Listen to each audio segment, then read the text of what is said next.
exactly the way you want it to go from like point A to point B. You end up going from like point A, zigzagging, like backflipping, going back 10 steps and then shooting forward again and all of that. So it's never this like straight line that we always think that it can be. There's a lot that has like been a speed bump or even a valley in my story. So it hasn't just been like, oh, I got my real estate license and now I make six figures. It's not that at all. It's literally been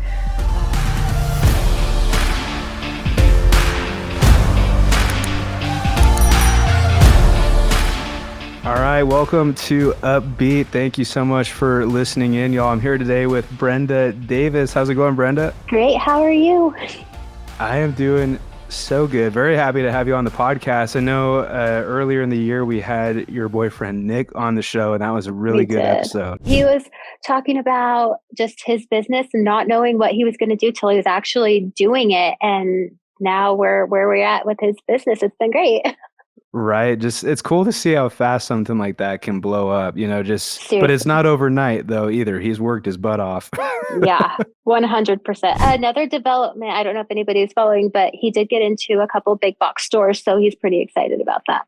So, Yeah, I saw that on his Instagram stories. That's super yeah. cool. Yeah, it's been cool to see. The stress, like anything, is a little bit much, but at the same time, we see the light at the end of the tunnel. So it's been cool. Right. Well, and Yeah. you two together are just really, really inspiring. I hope you know that. And just to catch up listeners, I met Brenda and Nick a few months ago, earlier this year at an Mhm. event. And it was the weirdest thing. It was kind of like a couples event, and I was there by myself. And Brenda was someone who kind of took me up under her wing. We still talked throughout that event. And it was good connecting with you and learning from you and meeting all the same people that that was just a really cool thing. So Yeah. um Well, I was at that event by myself too. So, but because Nick yeah. was working or doing something else. But yeah, it was crazy. So I think that we just kind of gravitated towards each other. And I think energies and all of that work really well together. And for some reason, we were both like, hey, we could be friends. And here we are. Yeah, well, and then there's this thing called E mode. I mean, I don't know. I kind of made it up with my friend Taylor, but it's where you just get brainstorming on like entrepreneurial ideas, and out of nowhere, you're talking for 30 minutes on all these cool ideas and things that you vibe with. And you and I definitely had that. We could go on forever about Yeah, stuff. I know. Well, right before you pushed record, I was like, oh, let's just keep talking. I'm like, oh, we should probably just record what we're talking about right now, but whatever. It's fine. Right? Yeah, whatever we're saying is probably going to be good for other people to hear too. Yeah, I hope so. I'm like, I hope to Yeah. inspire people. Yeah, well, and you definitely will inspire people. I mean, and that's kind of the cool thing about stories in general and just like people's journey, regardless of if you're listening, whatever path you're on, um, your whole journey is a story. Your whole thing is like a movie, and everybody's is going to be different, which is sweet. Yeah, absolutely. Yeah. Awesome. Well, I mean, we've kind of breezed over the whole like introduction part, but Yeah. for people who are listening in who don't know who Brenda Davis is and what you do here in Idaho, you're a realtor, very successful.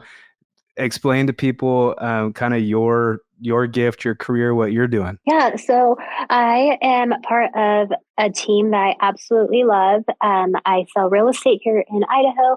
I sell a lot more of the new construction side of homes. That's more of my specialty, but I do have my resale business where I sell like I guess homes for like any home or any dwelling, anything I can do it. Um, I like recently just sold 38 acres this year. So that was a fun little Wow. challenge. Yeah. I'm like, not anything that's like overly insane, but it was a bigger deal. And then, but yeah, new construction's kind of my baby and what I know best. And I love what I do. My business mind is mostly um, just helping people. Like I can help people do anything. And for whatever reason, I love homes. So that's what I get to help people do every day. It's great. Awesome. Well, yeah, I'm glad you brought that up. I was gonna say, being like I don't think anyone really starts out like being passionate about real estate. You're not a little kid like, oh, I just love real estate. Yeah, no. But so like what sparked that? And I guess you did mention too your love for helping people. Like, is there Yeah. kind of just that passion for helping people that's really, connected you with real estate in that way?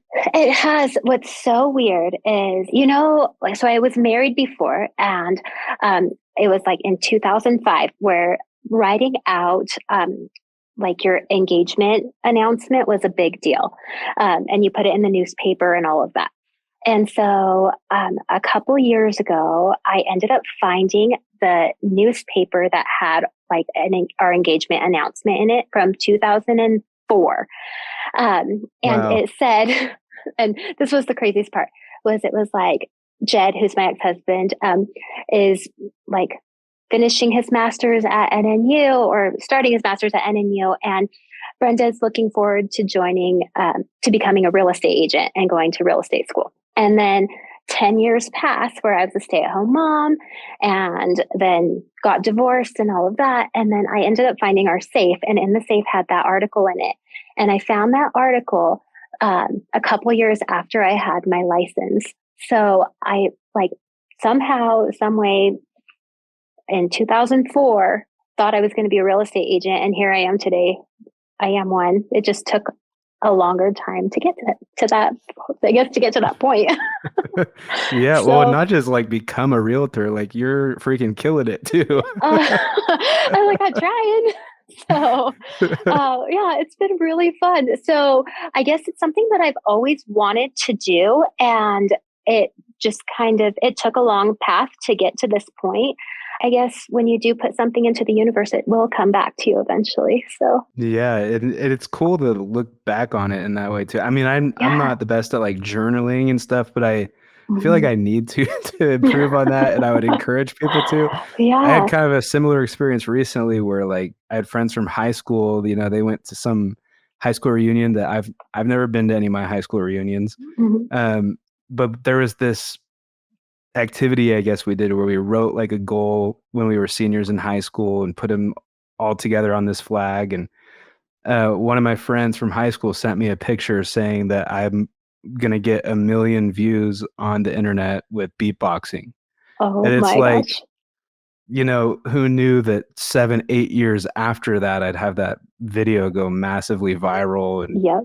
with the beatboxing with the McDonald's cup. And I never ever would have planned that, but it No. happened, like you said. So Yeah. Well, it's so awesome because like I love vision boards and journaling and all of that. And it's really cool. On my vision board, I made like it was the right before I like was going to even go to real estate school. I cut out a little thing from a magazine that said, I did it. And that's all it said. There was no like context or connotation for it. I just was like, I like that. So I put it on my vision board.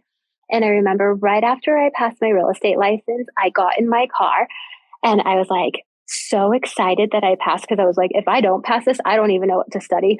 But anyway, I passed it and I got in my car and all I said was like, I freaking did it. And I was so excited. And I'm like, in tears by myself because it was like after this test in like a testing center or whatever. And I was like, I did it. I did it. And I go into my house where I kept my like little vision board thing. Like this was probably a little bit later. It wasn't like the same day or anything. And I see it just says, I did it. And I was like, oh my gosh, I did it. Cross that one off. So I guess on my vision board, I do have like right now, I made one at last year. So I try to update it every year. I have like a G-Wagon on there, which is so dumb, but I really want one. That's something I want. But I came close with that because I did buy like a Jeep Wrangler that kind of looks like it. So I'm like, one more step and then I can get my G-Wagon. But that's um, awesome. just like little things that I put on that vision board. One of them was sitting under a waterfall. And I just did that a couple of months ago in Hawaii. So I have like firm believer in like visualizing and writing down and making those vision boards for what it is you truly want to do. And then work towards it. So it's not just going to show up because you want it, but at the same time, like you wanted 1 million views and you got it or more than that, but like you downplayed that big time. But anyway, Yeah, that but went it's on written to get down. huge. Yeah. Yeah. And Well, and what you're saying too, it's kind of cool. It's like you're just kind of conversationally saying like what you do, but it's also like I hope people listening realize it's really good advice for anyone. Like just the importance of two things came to mind. One, vision boarding and just kind of keeping it a focus of yours, what you mhm. want to do, but also having fun along the way, like what you said with your G Wagon and getting the Jeep Wrangler and stuff. Yeah. Like it's just fun little things that, they stand out to you and it makes the journey not so treacherous. Exactly. And there's a lot that has like been a speed bump or even a valley in my story. So it hasn't just been like, oh, I got my real estate license and now I make six figures. It's not that at all. It's literally been my first year of real estate. I sold like two houses, maybe three. The second year, my daughter ended up getting really sick. And so I sold and was trying to deal with that. Then the third year, I kind of doubled my business. The fourth year, I doubled my business again. And then, like the fifth year, I did pretty great, but not as good as last year. So it's not as pretty as it always looks on the outside. Because like if you're looking at social media, people are posting their highlight reel and like everything that's good and all of that.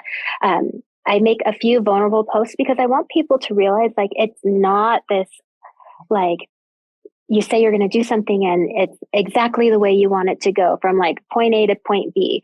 You end up going from like point A, zigzagging, like backflipping, going back 10 steps and then shooting forward again and all of that. So it's never this like straight line that we always think that it can be. And for people that do get that, amazing. I want your energy. But for the most part, it's like there is a lot of challenges that happen on the daily that we just have to overcome and either do that with being grateful for what we have in front of us already or like just working towards a goal in one way or another. Yeah, well, I appreciate that. And I was just going to say, too, I mean, you mentioned gratitude, but I was just about to ask, like, Yeah. what strategies or like what kind of a mindset do you have, like, when it gets challenging? When things get tough, I'm like, and I've been through tough. It's just looking forward to the next thing or how I can help somebody else because I've been like in basically poverty situations all the way to like having dinner in country clubs. Like that's been my life story, like even from being a kid till now. And so just knowing that it can always be worse and which sounds like a negative, but it really isn't, because it helps me go, oh, well, I've already been through this. It's bad right now, but it's always going to get better. And with that, it's just like being grateful for what we have and then just going, okay, how can I overcome this? Or what do I need to do to get past this? And whether it's monetarily, like I've worked two jobs multiple times in my life because I'm a single mom of three kiddos. So like if I need to jump in and go to work, I go to work. Just being grateful for what we have is a big deal.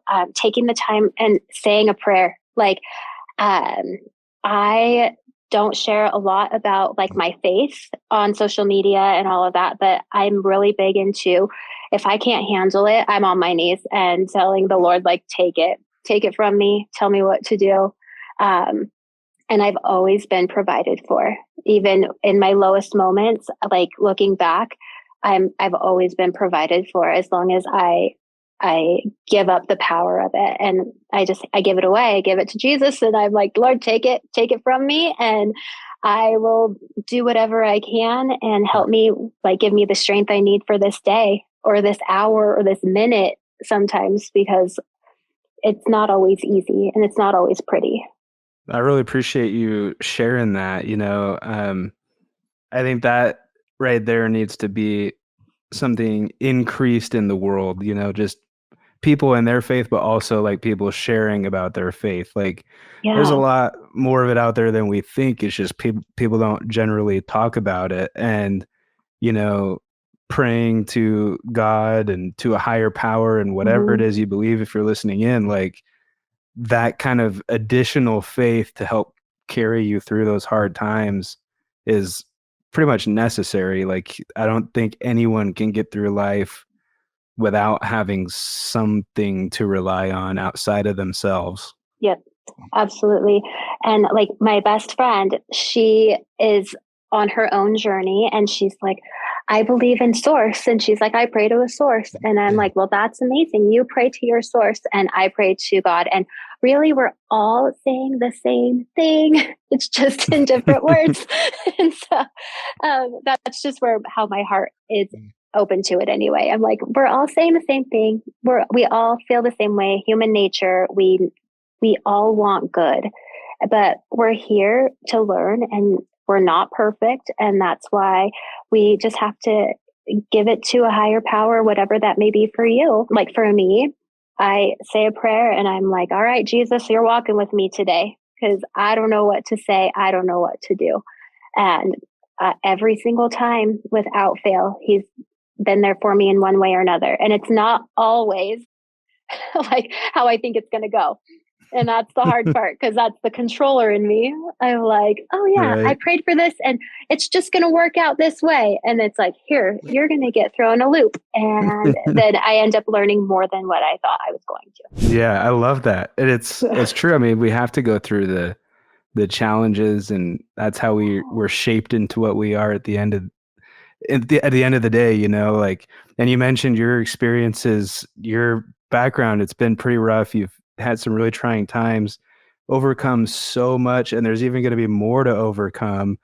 But that's why it's so cool to share your stories. Like, there's Yeah. people who are in the crap right now who need the good message, and we'll be Yeah. in the crap in a matter of weeks, months, years, whatever it is, and we'll need it. Like, Exactly. we all go through that. Exactly. And it's been really interesting but I've learned big lessons through all of it. So like getting a divorce, that was kind of like my very, very first big like dagger to the back, I guess. And Yeah. then having a sick child that you have no control over. And I to put all of my energy into like helping heal that, and helping heal her. And then I like was miserable. I ended up like gaining 40, 50 pounds during COVID because that's when she was sick. And finally like getting back to my own life. Like I realized if I don't take care of myself, I can't take care of others. And that's what I know I'm here for. That's like my divine calling, is to help others in any way that I can. But you have to first start by taking care of yourself.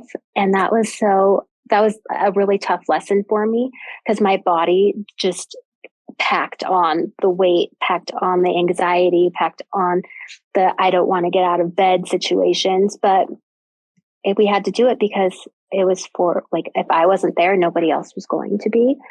And so it's not all like rainbows and sunshine in life every day as it's portrayed on social media.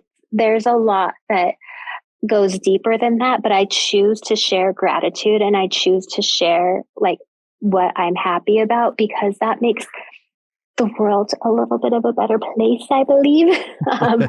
Because I like, even if you look, you could turn on the news, you can turn on like every other post you see on any sort of social media form is bad news. And so why not be the sunshine, like if you can be?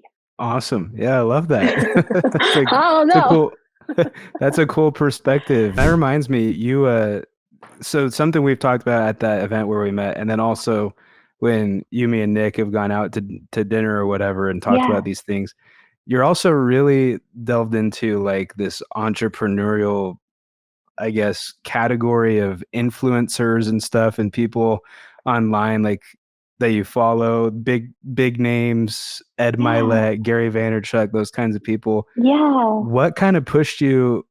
Like, have you always been interested in that stuff, or where was the pivot where you kind of got involved with that kind of content and stuff? Nick actually introduced me to it. So we went to an event called the Lion's Den Live with Sean Whalen. Nick's been working with him and like friends with him for a really long time. I think he was one of Nick's first coaches.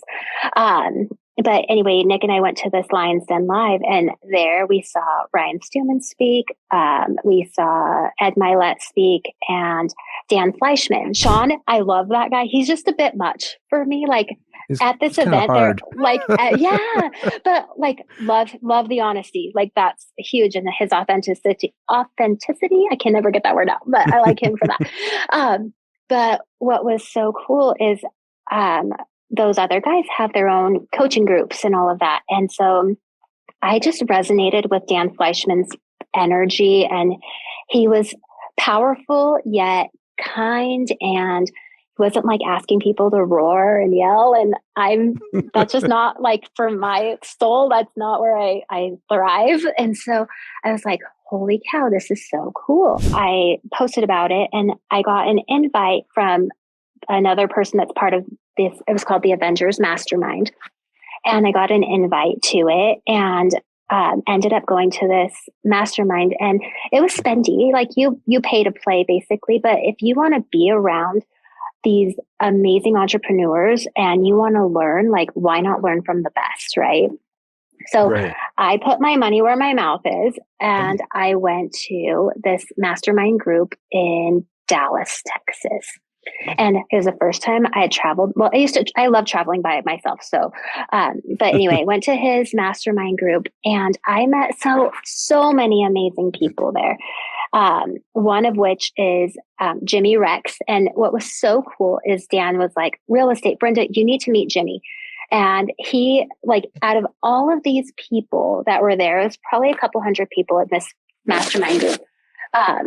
We were at the Dallas Cowboys Stadium, like their training center. And we had this like amazing little like daytime event where we were like throwing footballs and like pump pass kick, like just this fun little event. And then there was like a dinner and all this stuff.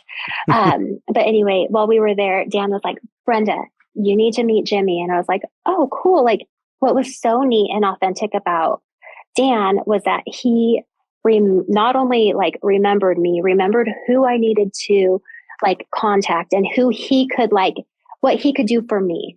And I think that I took that out of everything was, what can I do for you? Like, I don't need anything. I don't want anything from anybody. Like, how can I help you? What can I do for you? And I learned that like it hit home with seeing Dan Fleyshman, like not only talk it, but live it and do it. One of the women I got to meet was Jessie Lee Ward, who was like the biggest entrepreneur, network marketing guru. And she's as authentic at those events as she was here. And I'm like, I just need to be myself because I'm always so shy. One-on-one, I'm an open book, but in big groups, I'm like, I don't know what to say. I don't know what to do. But I've learned so much from all these people, and hearing Ed Milet speak, I think I've heard him speak like 3 or 4 times. I'm actually re-listening to one more right now. I'm on like chapter 6 or something. Good book, yeah. It is. And it's just a reminder of like, just do one more of anything, like do one more rep, do one more phone call, like walk into one more store, do whatever it takes. But when I was around them, I had my best year ever. And I kind of took a step back this last year because I needed to refocus just my energies and like healing myself with like just getting healthy and balancing hormones and all of that stuff. So I'm on like 10 different journeys, but I took a little bit of a step back on like going hard with business because I needed to take care of myself this year. And I've done that. And I feel amazing now. And now I'm like, okay, time to jump back into business again because I feel good again. So I guess the one thing I learned is be your authentic self, because that's how like you're going to be able to feel love. I actually heard Jimmy Rex on like TikTok or something, but Jimmy said, he was like, he goes, you literally, if you're not your authentic self, then you don't ever feel authentic love, because you think that only people love you for that version of you and not the whole you. He goes, so it's really like filling a bucket that has holes in it, trying to like fill that love. And you never will if you're not your authentic self. And the other thing is, I think it's Jen Gottby. She said something, and like, I love what she said, because it was, don't be the most interesting person in the room, be the most interested person in the room. And I'm like, you know what? That's how I built my business. So I agree with it fully, is just being most interested in people around you. And that's how you go into networking events and doing anything that you do. Because who wants to go into a room and they're like, oh, what do I say? I don't know how to be. I don't know what to talk about. And it's really ask questions. That's all you have to do. Awesome. I feel like I'm so excited to get into the editing of this and make like a bunch of different clips. Oh gosh. And Share it's them. going to be so good because there's literally like so many lessons that could be unpacked from that, everything from the people you're around to the type of content you consume, being someone who actually is interested versus someone who's just trying to put on a facade. Yeah. These entrepreneurs that you're talking about, I've met some of them too, and they're different. They're high performers. Like I've met a lot of influencers who their content is totally different than what they're like in real life. Yeah. And then when you meet someone like Ed Milet, it's like, no, he's a real high performer. He's exactly what he's portrayed as. Yeah, exactly. So there's lots there, and I'm excited to make some fun clips. Well, good. I'm glad you could use something. Yeah, there's I don't gonna know be a what we're lot of going good to talk stuff. about, but yeah, it's really interesting. Just like if you can dive into some books or just like if you want to get better, like we have so many amazing people we can look to. And really, with how amazing technology is, there was right before I even became part of the big coaching groups and all of that. It was Dan Fleyshman had put on this free event. It was online, and Snoop Dogg talked at it, and it was a week long, and it was for like an hour every single day. If you pay attention to what's going on around you and kind of like get into those circles, you can find some events. So you don't have to spend 10 grand to go to an event. You can they offer free things online all the time. A couple of years ago, Jimmy Rex did a goal setting class, like free online. It was like posted on Facebook or Instagram or something. And so I took it, and that's when I learned, like, if you journal out everything you want, like write a letter to yourself a year from now, and like write down every detail from the moment that you wake up to the moment you go to bed, like what you want your life to look like. And if you just do that, he goes, it's amazing how many things come to fruition because you work towards that. So you can't just like write it down and like put it away and ignore it by any means, but like write it down, read it often, and like your energy will start to grow that way, and do the things that you want to do. But you can find those things online. And honestly, a lot of the coaching that goes on is they share it in clips on social media. So if you just follow those guys, you're getting all this amazing value for free. So do it. They pick the best parts. Like what I was just saying, what I'm excited to do with this episode. They pick the best parts to post. They do. And if you just pay attention, you can probably put together a whole speech. Like if you're like, oh, he said this and then it cut off here and then goes to this, but they chop it up and then they put out 30-second snippets or 10-second snippets because that's our attention span right now. But what's awesome is like if you just follow these people on social media, you'll get out like so much value, but you just have to utilize it, because we can talk all day long. And what's so random is that people are sharing a lot of the same content, but who you get it from or who you connect with the most is where you're going to like actually hear it, not just like listen to it, I guess. Yep. And so, but yeah, a lot of those guys, you can do it for free. Just follow them. It's all right there. I mean, is. I had David Meltzer, he's kind of in the network with them. I didn't see him at some of the events I've been to, but David Meltzer, I had him on the podcast recently, and he was actually on the podcast too almost 3 years ago. Mm-hmm. But people have asked me like, how did you get David Meltzer? Yeah. And I'm just like, it's the weirdest thing. I messaged him on Instagram. Right? It's like it wasn't some big magic thing. It's not like I had some incredible opportunity. I saw him on Instagram a few years ago. I put on the notifications so that when he posts, I can be the first to like comment or Yep. something. And then I messaged him and was just like, hey man, your mission aligns well with my podcast and like the community, and would love to, promote your book on my show. And then he was just like, all right, man, let's do it. And he CC'd me with a bunch of his team on email chains, and we did it. And it's like that was out there. I didn't have some magic recipe. Like I just Right. asked. And that's really the first step. It's so hard to for people to ask anything right now, but you have these people at your disposal, especially through social media. So, and a lot of the times you might get ignored, but keep popping up, and then Yep. you will eventually get to their attention.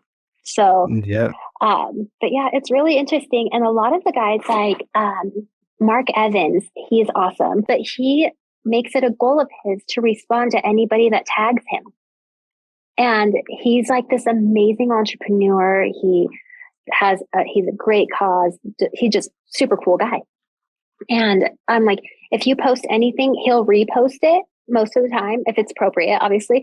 But he'll repost it, or he'll just say, hey, thank you. So like those guys, like they pay attention to their social media, and they like their mission is to be helpful. If you pay attention to what people are putting out, like certain credible people are putting out, then like you can learn so much for free. And just show up. Not every person will respond like David Meltzer did for my Yeah. podcast. But the thing is it would have never happened. That's 2 episodes with him on the show that would have never happened if I didn't reach out. And so you reach out enough to enough people, you'll start to get all kinds of opportunities and invites. And I've made it, backstage at events and stuff like that, just because I was there, kind of like what you mentioned earlier, being the most interested person. Mm-hmm. I was just there interested in being a part of everything, and I started to become a part of everything. Right. I like offer to help, like stay after and clean up a table or something if you need to. Mm-hmm. Like whatever you need to do is just be willing to do it. And Yeah. it's taking action, because I sat on the sidelines for a really long time in my life. And I think it was just because I was scared to take action. But the second that you take that first step, the second step comes naturally. And so it's just like knowing, like, instead Momentum. Momentum, but don't eat the whole elephant at once. Like take one bite at a time. So yeah, it's kind of cool. Well, cool. And just kind of wrapping up here, I did want to highlight another thing you mentioned a few minutes ago that I just didn't want to not talk about. But you mentioned something I think is really important, and that is you knew this year needed to be about you and taking a step back and working on yourself. And that, I guess, characteristic, I don't know what you'd call it, but that ability to be able to listen to yourself and recognize, okay, things outside are getting way too loud. Mm-hmm. I need to take it back a step, kind of like what you just said too, not eat the whole elephant all at once. Yeah. But knowing your boundaries and knowing what you need, I think that's a really important thing. So how has that played a role, and how can, people listening in start to do that more, where they're able to listen to themselves more and take on only what they need to, or if the world's getting too loud or overwhelming, to just take a step back? Yeah. So, in my personal journey, I wasn't feeling good. Like I was just tired, and I was very irritable. And you can ask Nick, like, poor guy had to deal with me. He still does. But I was like, just, I wasn't living in my feminine energy. And this can be a whole nother podcast because I'm crazy about it. But when women, and this is my own personal belief, I think women can do anything. So don't take that in any offensive way. But for me, like, I had lived in my masculine energy for so long that because I had to be the provider and the caretaker and do all of it, that it was taking a toll on me mentally, like panic attacks and anxiety and just not feeling good. And honestly, putting on a lot of weight because I was so stressed out. And come to realize, like, I went and I got my hormones checked. And so I did some blood work, and I'm working with an amazing doctor right now. And I'm on the right supplements, which I don't take very many because I'm very weird about medicine. But I just take what I need to. And it's helped so much taking that step back.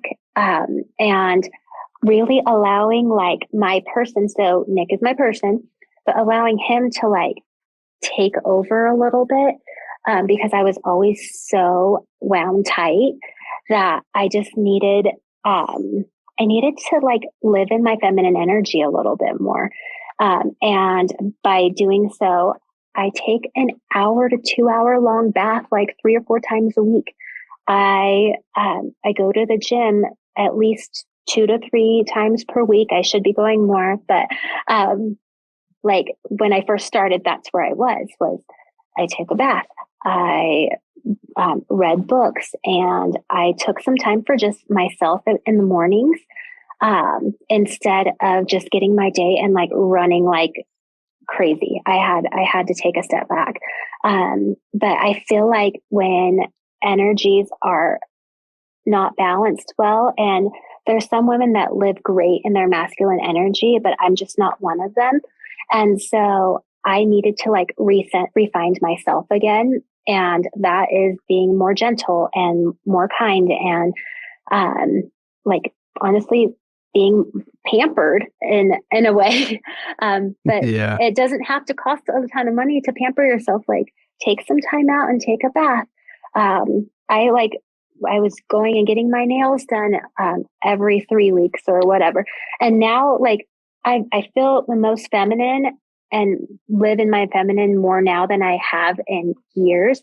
But I haven't gotten my nails done in like 6 months because I wanted to take a break from that. But there's just some certain things that like you can live in your feminine and not have to be like super high maintenance feminine, if that makes sense. Yeah. So, Well, and what's so cool about it is, well, I got a number of things in my head, but yeah.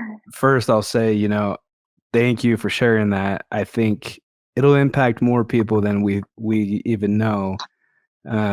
I relate to it, even though I'm not a girl, but like No. I was raised by a single mom, Yeah. and I know that she's had to be the man and the woman and be everything. And it's been really hard for her and for our family. And Yeah. the thing is divorce rates are through the roof Yeah. right now. And there are so many people who are struggling with really honing in on the energies that are natural to them because they have to wear other hats Yep, to make it work. exactly. And so I think that just taking like my biggest like advice for anybody that is living in an energy that they don't want to is take some time every single day, whether it's a minute to like 2 hours, like my 2 hour long baths that I take.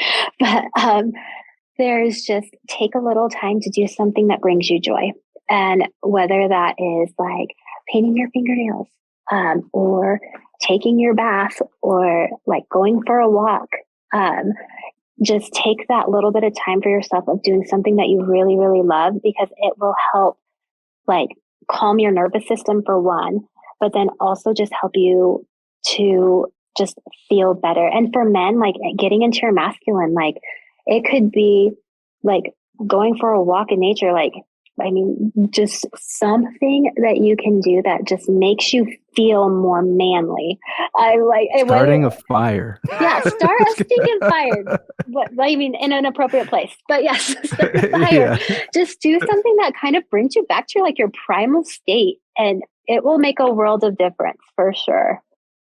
Absolutely. So, Yeah, that's amazing. So thanks so much for sharing that. And it's yeah, kind of the essence of upbeat too. Why I started the podcast in yeah, general is to find what makes you upbeat yeah, on your journey, because there's always going to be a negative option, yeah. so we got to find the upbeat parts to focus on. Absolutely. Well, hopefully we do that today. Hopefully we did that. We definitely did. I love it. Well, I'm like, I appreciate you and everything that you have brought into my life. I don't think that you realize that like the conversations that you and I have had have meant the world to me, as well, because one, I love sharing and just being helpful if I can be.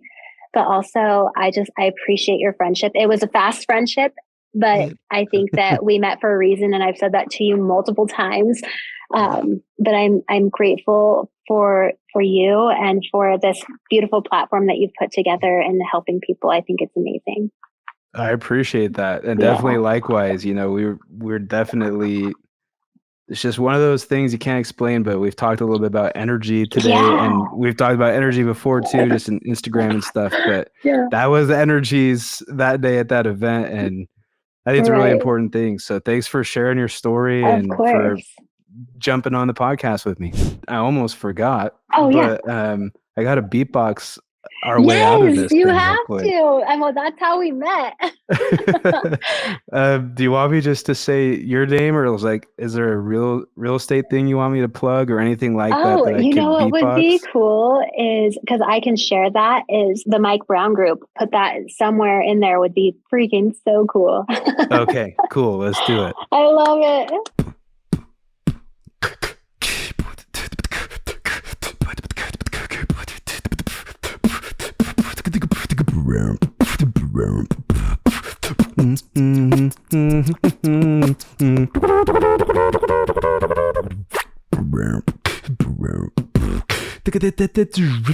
Thank you. Brenda Davis.